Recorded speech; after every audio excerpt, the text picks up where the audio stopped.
but it is good to be here. It is good to be able to share a little bit of knowledge. I want to talk to you about the Bible and tell you how you have to read it and interpret it. First of all, the Bible is a spiritual book. It is like no other book that you have ever read or ever had. It cannot be read with man's interpretation or understanding. It has to be read with the spiritual understanding. It's not like a Reader's Digest that was written by man and inspired basically by man. This book, however, was written by man, but it was inspired by God. These are God's words.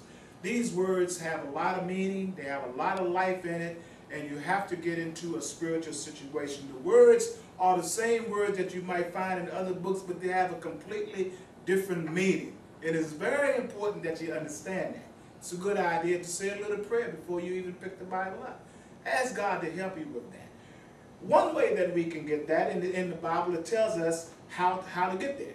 2 Timothy 2:15 tells us to study, to show thyself approved unto God. A workman need not be ashamed, rightly dividing the word of truth. So when you read and when you get understanding and you get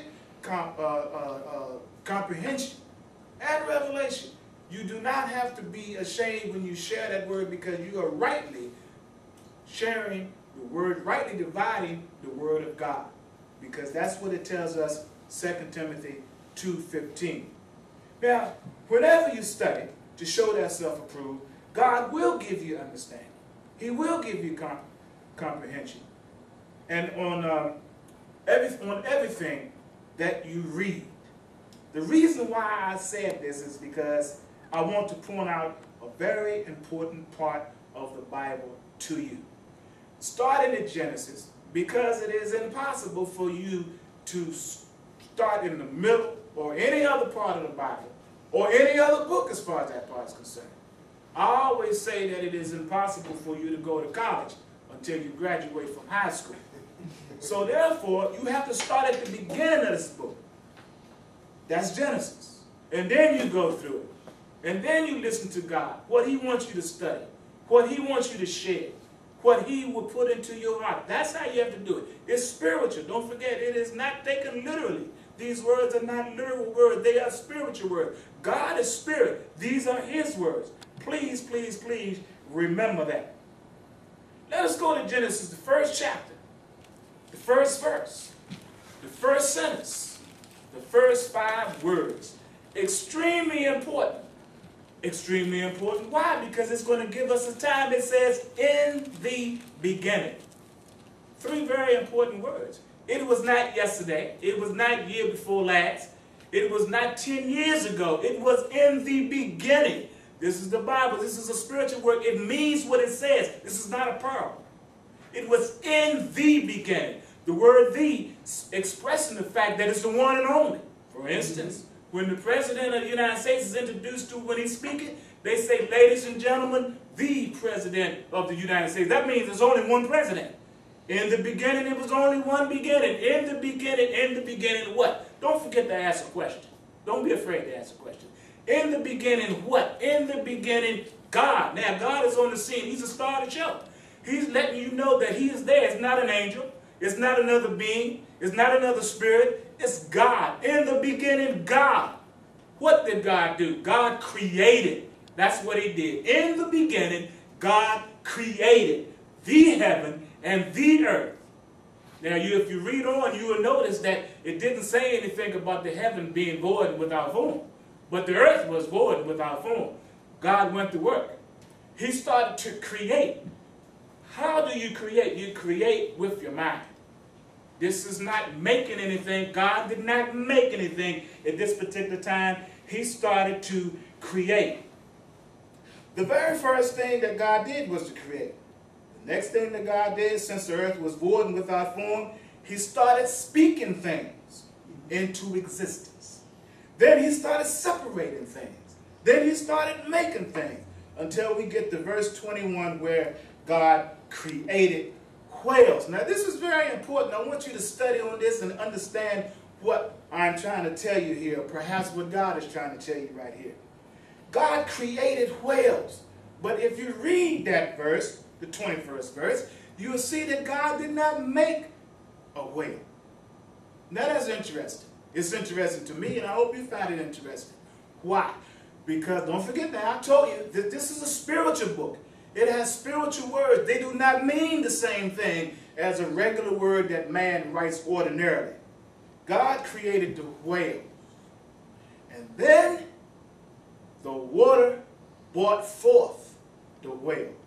Now, in the Bible, water is synonymous to the word, which means that God did not make the whale, but his word brought the whales forward. Let me say that again. The whale was not made like man was made or anything else. God created the whale. In other words, God designed the whale the way he wanted it to be. But then the water brought forth the whale. It does not say that God made the whale.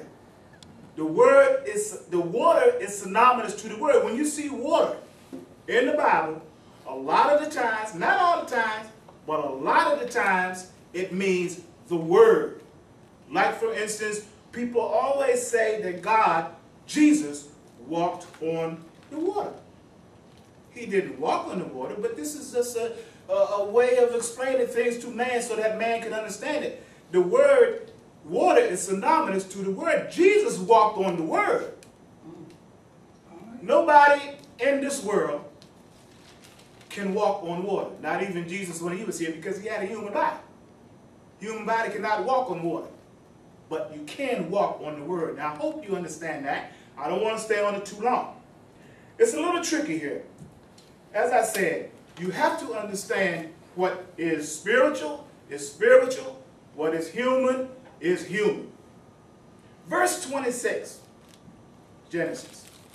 God had a conference in which the participants designed man.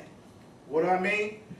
Verse 28, God created man, but God said, let us make man in our image. This was a conference. Let us make man in our image. He was talking to somebody. This was the conference he had. So, he did. He created man. And after God had implanted in the spirit of man all the things that he wanted man to do, all of the things that he wanted man to control, all the things that he had for man to do, what he could eat and what all of the herbs and this and that, all of these things he implanted in man in the spirit. Everything that he wanted to do, and then he blessed him. Now, in Genesis 2, verse 7, God made man. Only after he had implanted all of these things, created it in the spirit. On the seventh day, Genesis 2 and 2, on the seventh day, God ended his work, which he had made, not created. He didn't create the work, he made the work. It doesn't, when you create, that's not considered work. When you make something, that's considered work. Creation starts here, in the mind. This is what God did. Now, you have to understand, as I said before, when you read, when you listen, when you go to church, when you study, the Bible is not a literal book. It is a spiritual book. You have to ask God to be with you while you're reading that. Now, something new. Something I want you to think about. I have not read anywhere in the Bible where God has stopped creating. He stopped his work. He rested after the work that he made. My question, something you think about. Let me know what you come up with. Is it possible? Could it be that God is still creating? We know he rested from his work that he made. He's not making any more work. Is he still creating? Thank you very much for listening to me, and may God bless you all the more.